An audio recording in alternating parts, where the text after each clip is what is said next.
भारत में पिछले कुछ समय से पुरानी पेंशन योजना को लागू करने की मांग उठाई जा रही है।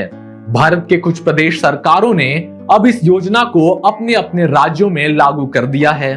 देश के 3 राज्यों राजस्थान, छत्तीसगढ़ और झारखंड द्वारा पुरानी पेंशन योजना को लागू करने के बाद पेंशन योजनाओं में राज्य स्तर पर बदलाव के कयास लगाए जा रहे थे।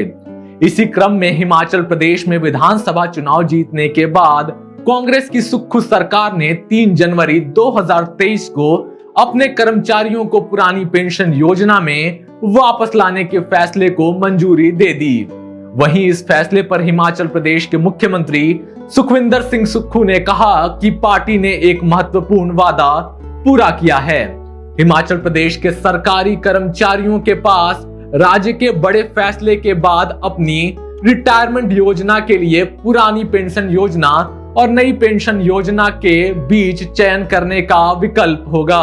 बता दें कि इस स्कीम के लागू होते ही देश भर में नई बहस शुरू हो गई है।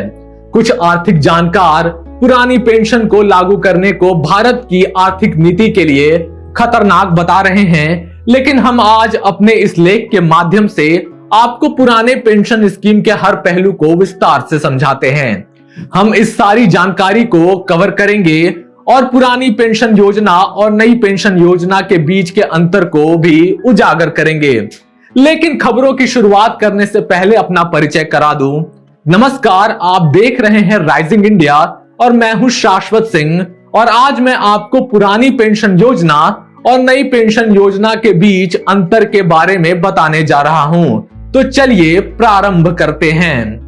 पुरानी पेंशन योजना या ओपीएस क्या है? पुरानी पेंशन योजना एक रिटायरमेंट योजना है जिसे सरकार द्वारा अप्रूव किया जाता है। यह लाभार्थियों को उनके सेवा जीवन के अंत तक मासिक पेंशन प्रदान करता है। पुरानी पेंशन योजना के तहत लास्ट ड्रॉन सैलरी का लगभग 50% पेंशन के रूप में प्रदान किया जाता था। रोजगार की अवधि के दौरान कर्मचारी के वेतन से पेंशन की राशि नहीं काटी जाती है। बता दें कि 2004 में सरकार द्वारा ओपीएस का अस्तित्व समाप्त हो गया था, जिसके बाद से नया पेंशन योजना लाया गया था। लेकिन देश में फिर एक बार कुछ राज्यों में यह पुरानी पेंशन योजना को बहाल कर दिया गया है। वहीं एनडीटीवी इंडिया में छपे लेख के अनुसार ओपीएस में अगर रिटायरमेंट के बाद कर्मचारी की मृत्यु हो जाए तो उनके परिजनों को पेंशन की राशि दी जाती है। सभी राज्य सरकार के कर्मचारियों को सामान्य भविष्य निधि का लाभ मिलता है, जो पुरानी पेंशन योजना के तहत भी दिया जाता है। इस स्कीम के जरिए रिटायरमेंट के बाद मेडिकल भत्ता और मेडिकल बिलों की रीइंबर्समेंट की सुविधा भी दी जाती है। इस स्कीम में रिटायर्ड हुए कर्मचारी को 20 लाख रुपए तक ग्रेचुइटी की रकम दी जाती है।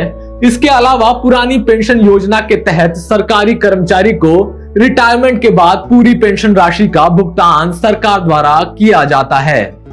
अब हम आपको नई पेंशन योजना के बारे में समझाते हैं। नई पेंशन योजना देश के नागरिकों के लिए भारत सरकार द्वारा शुरू की गई डिफाइंड कंट्रीब्यूशन पेंशन योजना है। यह 18 से 60 वर्ष की आयु के बीच भारत के सभी नागरिकों के लिए है और यह व्यक्तियों को विभिन्न प्रकार के पेंशन फंडों में निवेश करने की अनुमति देता है। बता दें कि भारत सरकार ने 2003 में अपने नागरिकों के लिए एक नई पेंशन योजना शुरू की, जिसे राष्ट्रीय पेंशन प्रणाली के रूप में जाना जाता है और साल 2004 में इसे लागू किया गया। एनपीएस का उद्देश्य देश के नागरिकों के लिए रिफाइंड कंट्रीब्यूशन पेंशन प्रदान करना है। नई पेंशन को मौजूदा पुरानी पेंशन योजना के विकल्प के रूप में लॉन्च किया गया था और इसका उद्देश्य देश के नागरिकों के लिए अधिक सुरक्षित और स्थिर रिटायरमेंट आय प्रदान करना है। हालांकि एनपीएस एक डिफाइंड कंट्रीब्यूशन योजना है, जिसके तहत कर्मचारी अपने वेतन का 10% योगदान करते हैं। सरकार कर्मचारियों के एनपीएस खातों में 14% का योगदान करती है। एनपीएस के तहत सरकार की तरफ से रिटायरमेंट के समय कर्मचारियों को निश्चित पेंशन देने की कोई गारंटी नहीं दी गई है। नई पेंशन योजना के जरिए रिटायरमेंट के बाद पेंशन पाने के लिए कर्मचारियों को एनपीएस फंड में 40% निवेश करना पड़ता है। इसमें रिटायरमेंट के बाद मिलने वाले पैसे पर भी कर्मचारियों को टैक्स देना पड़ता है। इस योजना में हर 6 महीने के बाद मिलने वाला महंगाई भत्ता नहीं दिया जाता है। पुरानी पेंशन योजना लागू करने वालों राज्यों पर भारतीय रिजर्व बैंक ने चिंता जताई है। भारतीय रिजर्व बैंक ने राज्यों को पुरानी पेंशन प्रणाली के खिलाफ सलाह दी है। राज्य वित्त पर अपनी नवीनतम रिपोर्ट में केंद्रीय बैंक ने कहा कि सब नेशनल फिस्कल हॉरिजॉन पर कुछ राज्यों द्वारा ओपीएस की ओर लौटने की संभावना है, जो एक बड़ा जोखिम कदम है। आरबीआई का यह बयान ऐसे समय में आया है जब कुछ राज्य सरकारें पुरानी पेंशन योजना बहाल कर रही है। नीति आयोग के पूर्व अध्यक्ष अरविंद पनगढ़िया ने भी कहा था कि राज्य ओपीएस का वित्तीय बोझ वहन नहीं कर पाएंगे। इंडियन एक्सप्रेस की रिपोर्ट के मुताबिक उन्होंने कहा कि कोई भी राज्य ऐसा नहीं कर सकता क्योंकि देनदारी बहुत बड़ी होगी। पुरानी पेंशन योजना पर योजना आयोग के पूर्व उपाध्यक्ष मोंटेक सिंह अहलूवालिया ने बड़ा बयान दिया है। मोंटेक सिंह अहलूवालिया ने एक कार्यक्रम के दौरान कहा कि कुछ राज्य सरकारों द्वारा पुरानी पेंशन योजना को फिर से शुरू करना वित्तीय दिवालियापन की रेसिपी है। अगर आपको हमारा यह वीडियो पसंद आया हो तो कृपया हमारे उस चैनल को सब्सक्राइब करें और ऐसे ही तमाम जानकारियों के लिए बने रहिए हमारे साथ राइजिंग इंडिया पर। धन्यवाद।